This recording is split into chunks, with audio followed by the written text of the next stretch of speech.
Time for business. Now, there's an urgent need to educate communities on the complexities of carbon contracts to ensure they are not just subjects of the new green economy, but empowered to negotiate fair terms for the crucial role in protecting the planet. Power Up Regional Coordinator Brian Omenyi warns that without the direct involvement of the people who offer lands for conservation and carbon projects, the multi-billion shillings industry risks being exploitative.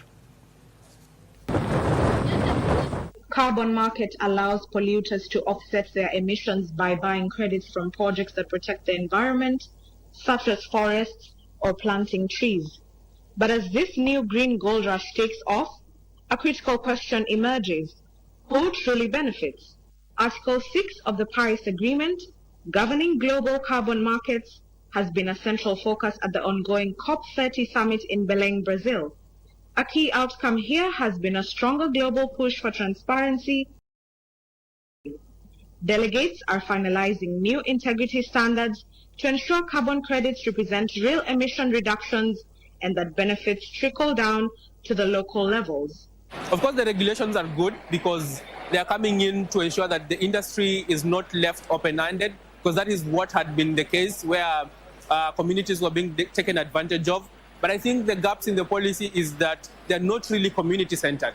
The communities who especially are the ones who are affected with this, the climate crisis, and who the projects are going to be undertaken in their regions or in their lands, were not involved to give, to contribute to the policy processes.